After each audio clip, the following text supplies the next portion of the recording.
오늘은 고린도 후서 32번째 시간으로 우리가 영적인 전쟁에서 승리하기 위해서는 어떻게 해야 되는지 하나님의 말씀을 한번 묵상해 보도록 하겠습니다. 여러분, 오늘 우리가 읽은 본문의 상황에서 고린도 교회가 개척한 지 이제 한 3년, 4년 차 정도 되는 해였습니다. 초창기 고린도 교회가 개척하고 난 다음에 1년, 2년은 굉장히 재미있었어요. 전도할 때마다 이 고린도 교회에 성도들이 많이 몰려왔고, 또 많이 몰려온 그 성도들이 어느 정도 교회에 잘 정착하는 듯 보였습니다. 그런데 사도 바울이 이제 제2차 전도 여행을 마무리하면서 고린도 전도에 대한 보고를 하기 위해서 안디옥 교회로 돌아가게 되자, 그리고 교회가 생긴 지 한 3년 차, 4년 차 정도 되자 교회가 서서히 문제가 벌어지기 시작했습니다. 여러분, 어떤 문제였습니까? 외적인 문제가 있었고 내적인 문제가 있었습니다. 고린도 교회의 외적인 문제라 하면 세속적인 것들이 계속해서 교회에 유입되기 시작하는 거예요. 사람들이 성도들 가운데 세상에서 하던 그 버릇과 습관을 고치지 못하고 교회 안에서도 세상에서 하던 그런 일들을 계속해서 하기 시작했습니다. 그러니까 교회가 외부로부터 세속이 들어옴으로 말미암아 교회가 세속화되기 시작했습니다. 내부적인 문제는 무엇이냐면 교회 안에 거짓 교사들이 있었거든요. 그들이 잘못된 교리, 그러니까 율법을 강조하기 시작했고, 또한 고린도 교회를 개척한 사도 바울 목사님을 공격하기 시작했습니다. 당시에 바울이 이제 에베소에 머물러 있었는데 고린도 교회에서 들려오는 안타까운 소식을 듣고 사도 바울이 어떻게 했습니까? 처음에는 편지 몇 통으로 해결할 수 있으리라 생각하고 기도하는 마음으로 편지를 썼습니다. 그런데 해결이 되지 않았어요. 그리고 사도 바울이 아끼고 그리고 아들처럼 생각하는 제자들을 차례대로 고린도 교회에 파견하여서 그 문제를 해결하려고 했습니다. 그런데 여러분, 문제가 해결되지 않는 거예요. 그래서 사도 바울이 이제 세 번째 편지를 쓰기 전에 직접 고린도 교회를 방문했는데, 여러분, 그곳에서 사도 바울이 큰 봉변을 당하지 않습니까? 오히려 대놓고 사도 바울을 비난하고 사도 바울에 대해서 욕하고 그런 일들이 있었습니다. 그래서 이 방문을 우리는 눈물의 방문이다, 그렇게 이야기한다고 그랬죠. 그 눈물의 방문이 끝나고 난 다음에 에베소로 돌아와서 세 번째 편지를 썼으니 눈물로, 안타까운 마음으로, 긍휼히 여기는 그런 마음으로 편지를 썼어요. 세 번째 편지를 썼는데 그 세 번째 편지를 이제 디도편에 보냈을 때 극적으로 성령께서 고린도 교회 성도들의 마음을 만져주시사 성도들이 이제 하나님의 뜻대로 하는 근심을 하기 시작했습니다. 그게 뭐라고 그랬습니까? 회개하기 시작했습니다. 그리고 하나님께로 돌아온 줄로 믿습니다. 고린도 교회 성도들이 회개했다라는 그런 소식을 듣고 이제 사도 바울이 이제 네 번째 편지, 이 고린도 후서를 지금 쓰고 있는 거예요. 이제 바울은 그들이 다시는 세속화에 빠지지 아니하도록 영과 육을 마르게 하는 의심의 고리를 끊게 하기 위해서 몇 가지 영적인 원리를 제시하죠. 지난 시간에 우리가 살펴보았는데, 첫째로 어떻게 해야 된다고 그랬습니까? 그 사람이 갖고 있는 의도를 제대로 파악을 해야 한다고 그랬습니다.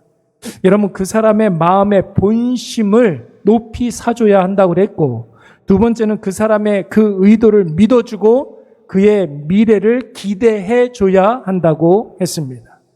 아까 전에 제가 그런 이야기 하지 않았습니까?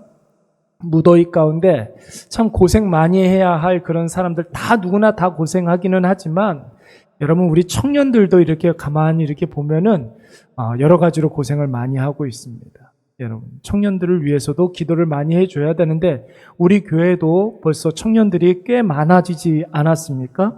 여러분, 청년들 볼 때마다 칭찬 많이 해주시고 그들에게 복을 많이 빌어주시기 바랍니다. 그리고 그들의 미래를 많이 기대를 해줘야 되는 거예요. 그들의 미래를 기대해 줘야 되는 거예요. 여러분 한번 생각을 해보세요. 놀기 좋은 이 시대에, 즐길 것 많은 그 시대에 여러분 교회를 다니고 싶어가지고 자기 발로 교회를 찾아서 예배를 찾아서 이곳까지 왔습니다. 여러분 미래가 기대가 됩니까? 아니면은 실망이 됩니까? 그 미래가 기대가 되죠.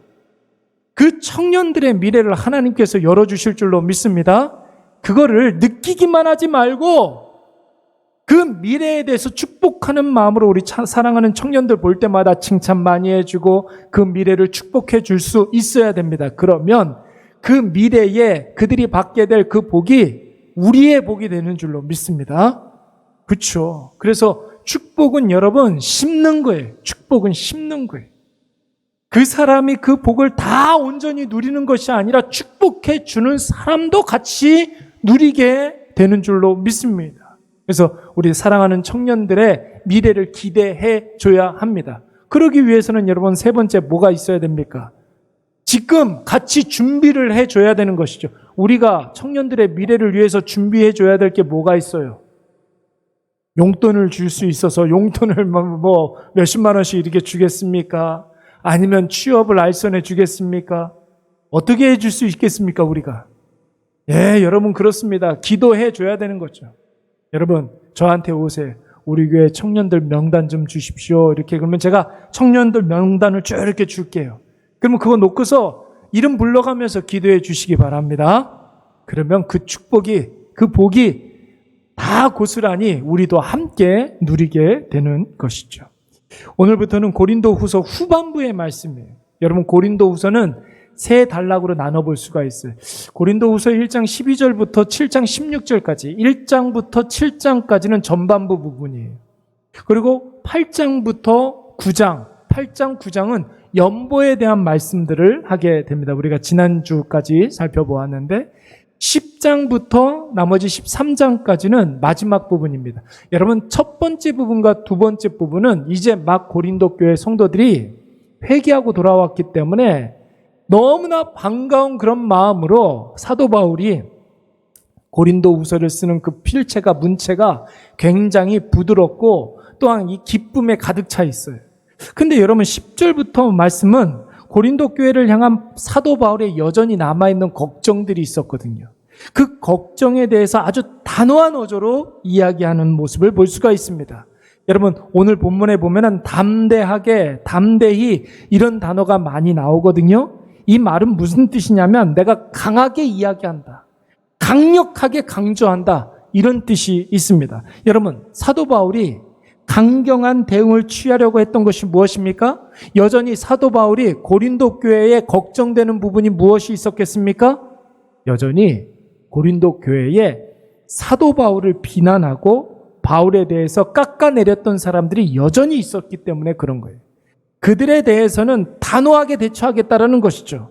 그동안 그 거짓 교사들이 사도 바울에 대해서 뭐라고 이야기했습니까? 사도 바울은 겉과 속이 다른 사람이라고 그랬어요. 사도 바울의 사도권도 의심스럽다. 추천서와 자천서가 없다. 사도 바울이 예수님을 직접 본 것도 아니지 않느냐. 이런 주장들을 하게 된 거예요. 그가 가르치는 예수도 의심스럽다. 율법이 더 중요한 건데 왜 예수가 더 중요하다고 이야기하는지 모르겠다. 이런 이야기들을 계속 하는 거예요. 바울은 믿을 수 있는 사람이 아니다. 믿을 수 없다. 이런 이야기들로 고린도 교회 성도들을 선동하고 있었습니다. 이런 사람들에 대해서 사도 바울이 어떻게 대응한다고 그랬습니까? 여러분 1절과 2절 말씀 한번 볼까요? 1절, 2절 말씀 우리 다 같이 한번 읽어보도록 하겠습니다. 너희를 대면하면 유순하고 떠나 있으면 너희에 대하여 담대한 나 바울은 이제 그리스도의 온유와 관용으로 친히 너희를 권하고 또한 우리를 육신에 따라 행하는 자로 여기는 자들에 대하여 내가 담대히 대하는 것 같이 너희와 함께 있을 때에 나로 하여금 이 담대한 태도로 대하지 않게 하기를 구하노라. 여러분 자칫 좀 이렇게 복잡한 말씀처럼 보이는데 두 가지예요. 뭐냐면 선량한 고린도 교회 성도들에 대해서는 내가 부드럽게 대할 것이다. 예수 그리스도의 관용과 온유로 대할 것이다. 그러나 거짓 교사들에 대해서는 내가 단호하게 대처하겠다. 이런 뜻입니다. 사도 바울은 왜 이런 이야기를 하겠습니까? 나타나는 현상은 외적으로는 세속화의 문제인 것 같아 보이고 내적으로는 거짓 교사들의 문제인 것 같아 보이지만 이 문제의 본질은 악한 마귀가 성도와 교회를 무너뜨리려고 하는 거기에 문제가 있다는 것을 사도 바울이 지금 간파하고 있는 거예요. 그 악한 마귀의 시도와 도전과 그리고 계획들을 단호하게 대처하겠다, 이런 뜻입니다. 3절부터 5절까지의 말씀 제가 한번 읽어보도록 하겠습니다. 우리가 육신으로 행하나 육신에 따라 싸우지 아니하노니 그러나 인간적인 생각으로 그들을 대하지는 않겠다는 거죠. 우리의 싸우는 무기는 육신에 속한 것이 아니다. 저들처럼 똑같이 눈에 보이는 것으로 저들이 하는 그대로 남을 비난하거나 남을 모함하거나 이런 방법 사용하지 아니하고 오직 어떤 견고한 진도 무너뜨리는 하나님의 능력으로, 무엇으로? 하나님의 능력으로 이 모든 괴계들을 무너뜨릴 것이다. 근데 그 하나님의 능력이 무엇이냐면 5절 말씀 보세요. 하나님 아는 것을 대적하여 높아진 것을 다 무너뜨리려고 모든 생각을 어떻게 하겠다고요? 사로잡아서 그리스도께 복종시키도록 하겠다. 그러니까 악한 세력의 모든 계획과 도전들에 대해서 인간적인 방법이 아니라 누구의 방법으로? 예수 그리스도의 방법으로 그들과 맞서 싸우겠다라는 뜻이에요. 여러분, 마귀가 성도를 공격할 때에는 성도의 마음에 계속해서 세상을 보여줍니다. 마귀가 성도를 공격할 때는 성도의 마음에 계속해서 세상을 보여줘요. 여러분, 계속 세상에 대해서 우리의 눈이 집중되어 있으면 누가 희미해질까요? 여호와 하나님 예수 그리스도가 희미해지는 거예요. 그래서 살아가면서 정신없이 살다 보면 예수님이 생각날 때보다 예수님을 잊어먹을 때가 훨씬 더 많아지는 거예요. 우리의 눈이 세상에 고정되어 있기 때문에 그런 것이죠. 악한 마귀는 성도의 믿음에도 공격을 하지만 또 공격하는 대상이 있어요. 교회에 대해서 계속해서 공격합니다. 성도의 믿음에 대해서는 세상을 계속 보여주면서 공격하지만 교회에 대해서는 세속적인 방법을 자꾸만 사용하게 해요. 그래서 여러분, 교회가 정말로 건강한 교회냐, 건강하지 못한 교회냐, 이거를 보기 위해서는 그 교회가 세속적인 방법들로 운영이 되어 있느냐, 이런 것들을 보는 거예요. 돈으로 운영되는 그런 교회냐, 힘 있는 사람들로 운영되는 교회냐, 민주적인 방식으로 운영되는 교회냐, 상식과 합리 이런 것들로 운영되는 교회냐. 여러분, 이런 것들은 세상의 단체들은 그렇게 할 수 있습니다. 동아리 모임은 그렇게 할 수 있어요. 여러분, 교회는 무엇으로 운영돼야 되겠습니까? 오직 말씀. 오직 말씀만이 기준이 되는 줄로 믿습니다. 오직 믿음으로 나아가고 하나님의 은혜를 구해야 할 줄로 믿습니다. 여러분, 마귀의 핵심의 전략이 무엇입니까? 세상적인 생각으로 성도와 교회에 계속해서 주입을 했는 거예요. 성도들이 세상적인 생각을 계속해서 이겨도 끊임없이 마귀는 우리에게 세상을 보여줘요. 사람들의 말에 귀를 기울이게 합니다. 그래서 여러분, 우리는 신앙생활을 이런 것들과 싸우는 것이라고 하여서 영적 전쟁이라고 이야기하는 것이죠. 우리의 생각을 예수 그리스도께 사로잡혀 있어야 될 줄로 믿습니다. 우리의 모든 생각의 시작이 누구로부터 시작돼야 된다고요? 예수 그리스도로 말미암아 시작돼야 되는 거예요. 그래서 여러분, 오늘 본문의 말씀에서는 우리의 생각을 사로잡아서 우리의 생각을 모아서 누구 앞으로 나아가야 된다고요? 예수 그리스도 앞으로 나아가서 예수 그리스도께 묶어놓는 거예요, 우리의 생각을. 그래서 여러분, 우리가 뭔가를 생각하면 예수 그리스도로부터 우리의 모든 생각이 나와야 한다라는 것이죠.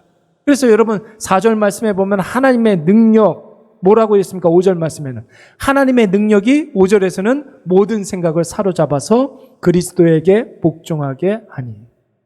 네. 그리스도에게 복종하게. 사랑하는 여러분, 우리가 이 세상을 이기는 비결이 무엇입니까?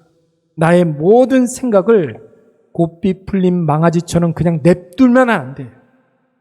사람들은 자기 생각이 다 맞다라고 생각하지만 여러분, 우리가 예수 그리스도께 우리의 생각이 잘 묶여져 있어서 예수 그리스도께 통제를 받고 컨트롤이 되어야 그 생각으로 말미암아 생명이 살아나게 되는 거예요.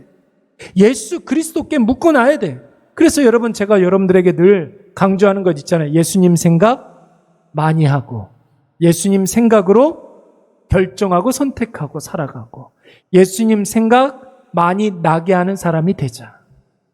여러분, 이 이야기 제가 많이 하고 있거든요. 예수 생각 많이 하고, 내가 먼저 예수 생각 많이 하고, 예수님의 생각으로 모든 것들을 다 결정하고 선택하고 그렇게 살아가는 거예요. 그리고 타인에게 예수님 생각 많이 나게 하는 사람이 되어야 하는 것이죠.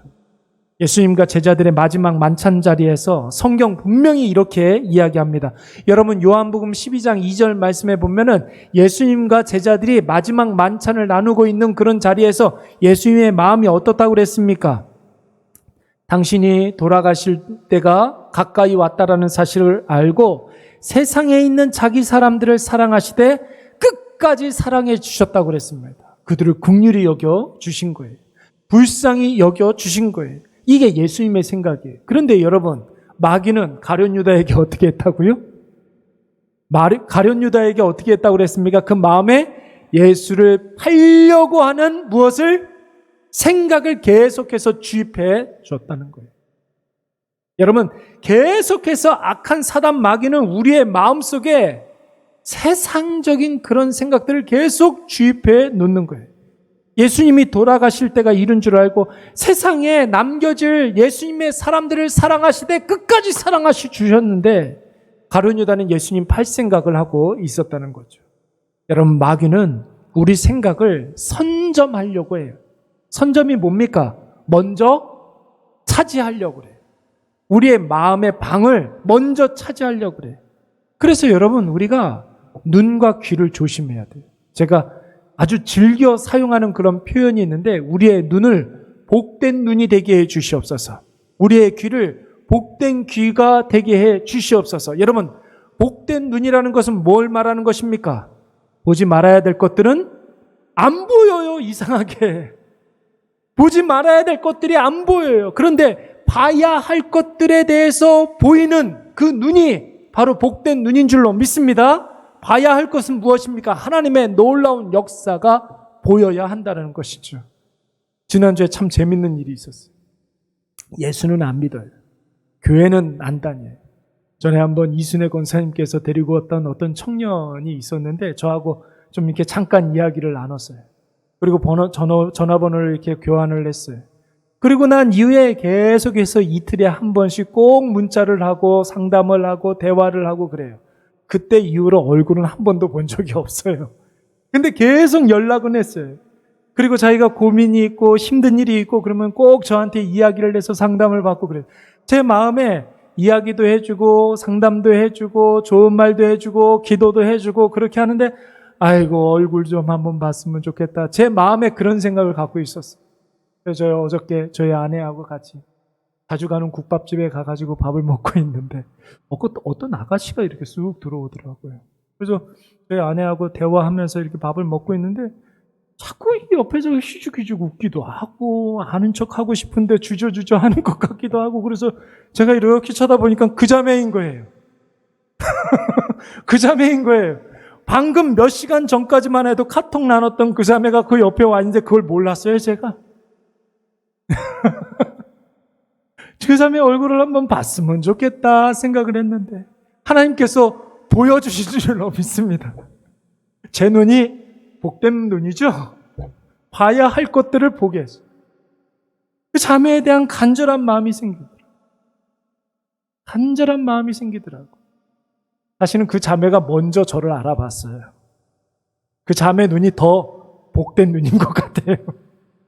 여러분, 우리의 귀도 복된 귀가 되어야 하지 않겠습니까? 세상에서 들려오는 소리가 더 선명하고 크게 들리는 그런 귀가 아니라 하나님의 말씀이 더 크게 들리고 은혜의 말씀이 더 크게 들리고 그 말씀이 우리의 심중에 깊게 뿌리 박히는 그런 복된 귀, 그 복된 귀를 가져야 될 줄로 믿습니다. 여러분, 인간은 그런 거 있어요. 뭐 나이가 많든지 나이가 적든지 다 마찬가지. 내가 눈에 많이 보면 그것을 흉내내게 되어 있어요. 눈에 보이면 그것을 흉내내게 되어 있어요. 여러분, 예수님께서 하셨던 그 일을 계속해서 보면 나도 그 일을 하려고 해요. 그게 바로 복된 눈이죠. 내 앞에서 하나님께서 역사하시는 그것을 많이 보는 사람은 자기의 삶 속에서 하나님께서 하신 그 일들을 흉내내려고 한단 말이에요. 그런데 여러분, 세상 사람들이 하는 것을 계속 보면 나도 모르게 그 일을 나도 하고 있어요. 그래도 되는 줄 알아요. 그게 유행이라는 거 아닙니까? 사춘기 아이들이 부모에게 신앙교육 제대로 시키려고 하는 부모에게 가장 많이 하는 말이 뭔지 아십니까? 왜 나만 그래야만 해? 왜 나만 주일날, 일요일날 교회 가야 되는데?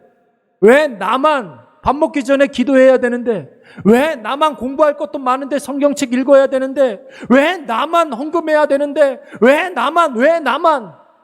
왜 그럴까요? 그들의 눈에 무엇이 있기 때문에? 세상 사람들이 하는 그 모든 것들이 더 많이 보이기 때문에 그러는 거예요. 왜 우리 아이들과 함께 이렇게 예배, 주일날 예배를 이렇게 드리면 11시 예배 같이 드리는 줄 아십니까? 설교 시간에 이제 주일학교실로 이동하셔서 주일학교 설교를 들으세요. 왜 그런지 아세요? 부모가 예배 드리는 것을 보여주려고 그러는 거예요. 부모가 예배 드리는 모습을 봐야 돼요. 어렸을 적부터 그것을 봐야 된다고요. 그래서 잠깐 그런 일은 있어서는 안 되겠지만 우리 아이들이 어떤 인생의 굴곡에 있어서 신앙에 잠깐 이렇게 떠나 있다 할지라도 자기 내리에 부모 생각하면은 예배 드리고 기도하는 모습이 생각나도록 해야 되는 거예요.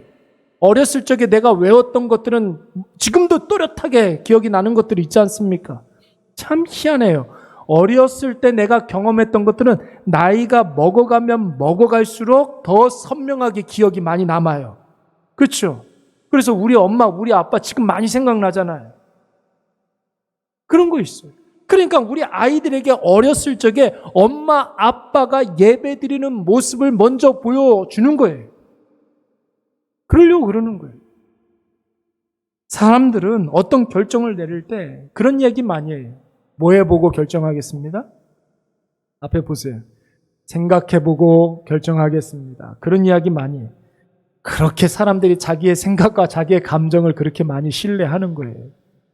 그래서 한번 생각이 한쪽 방향으로 이렇게 딱 결정이 되면 여러분, 하나님의 말씀이 어떻든 간에 하나님의 말씀이 너무 확실해도 자기 마음의 생각이 딱 그쪽으로 딱 결정이 되면 절대로 바꾸지 않아요. 그래서 여러분, 생각해보고 결정하면 됩니까? 안 됩니까?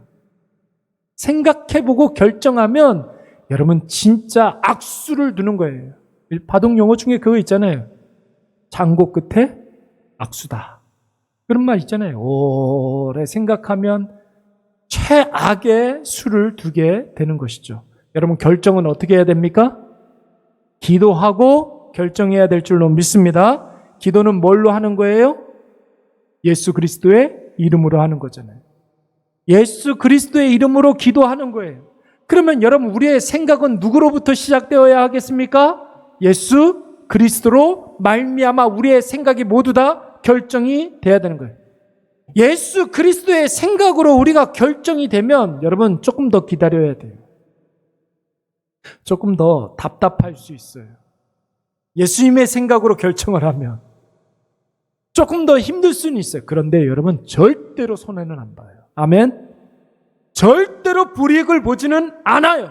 내 생각대로, 내 결정대로 결정하면 여러분 반드시 손해봐요. 후회하게 돼요. 그런데 하나님께 기도하며 예수 그리스도의 생각, 예수 그리스도께 기도함으로 말미암아 우리가 뭔가를 기다리다가 결정을 하게 되면 거기에는 여러분 절대로 후회하는 것이 없습니다. 왜 그럴까요? 누구의 생각이기 때문에? 내 생각이 아니라 예수님의 생각이기 때문에. 성령께서 하시는 일은 후회하는 일이 있습니까? 없습니까? 없습니다, 여러분. 한탄하는 일이 있습니까? 없습니까? 없습니다, 여러분. 예수 그리스도로 말미암아 생각하고 우리의 모든 생각을 예수님께 붙잡아 두시기를 간절히 축원합니다.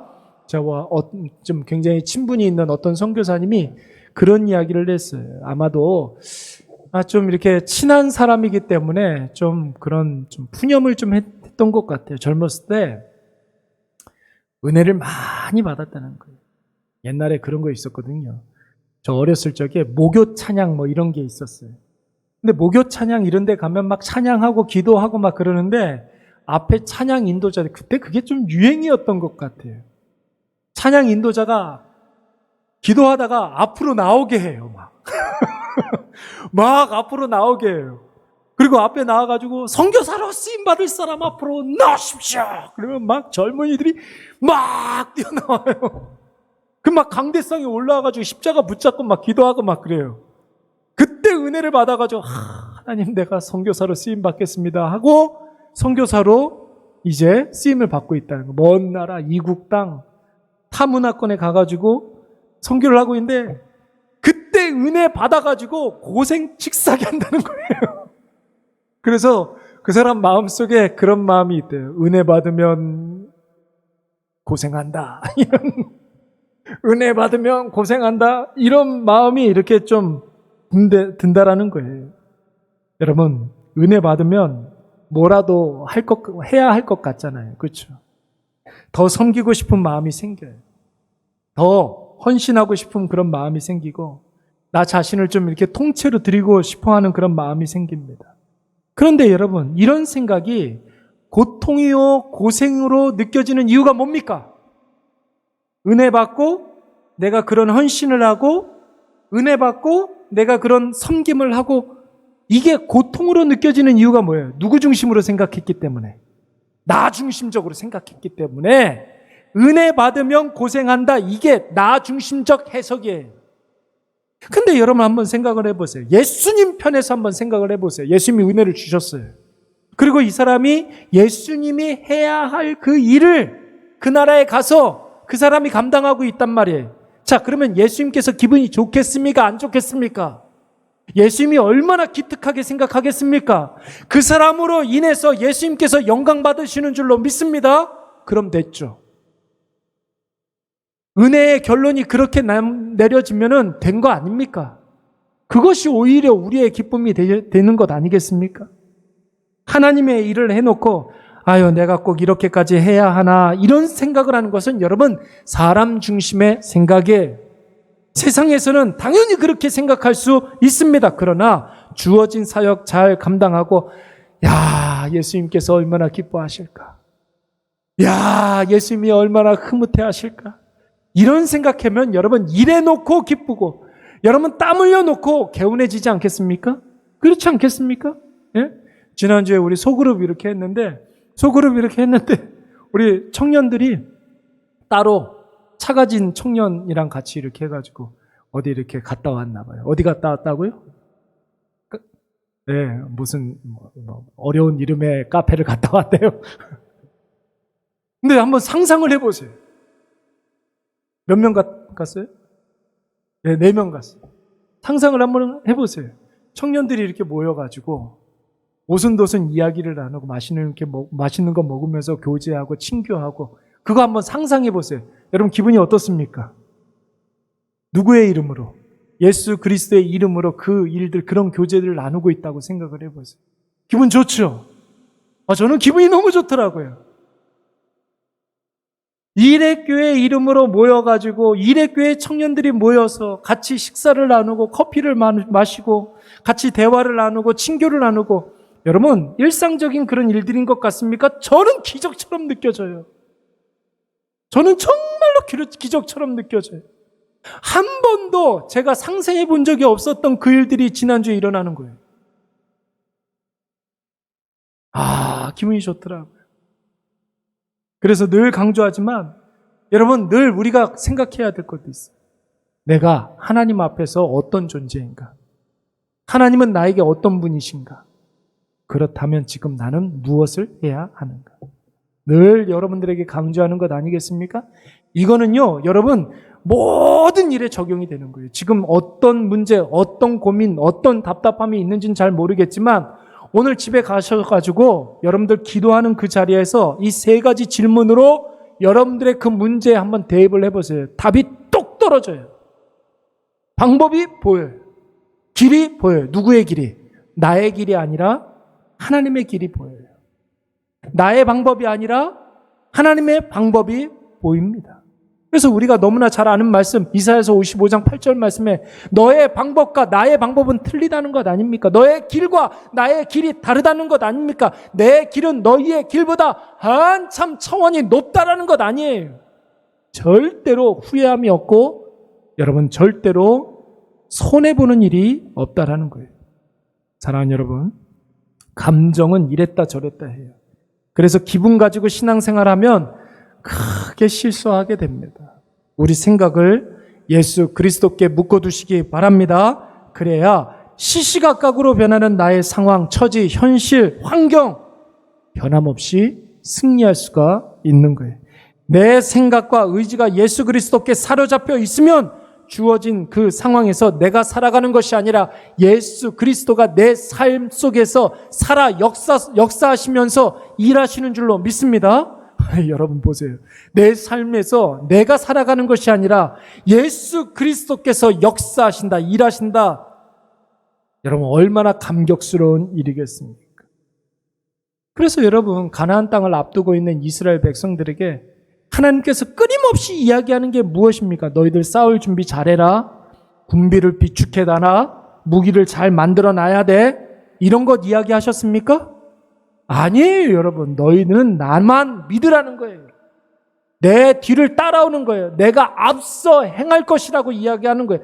내가 앞서 행하면 너희는 나만 따라오면 내 옷자락 붙잡고 따라오면 순종하기만 하면 내가 앞서 싸워 이기는 모든 땅을 너희에게 주겠다는 거죠. 내 삶 속에 예수 그리스도의 생각에 앞세우면 예수님께서 하시는 모든 일들의 역사와 그리고 그 결과를 우리가 다 맛보게 되는 것입니다.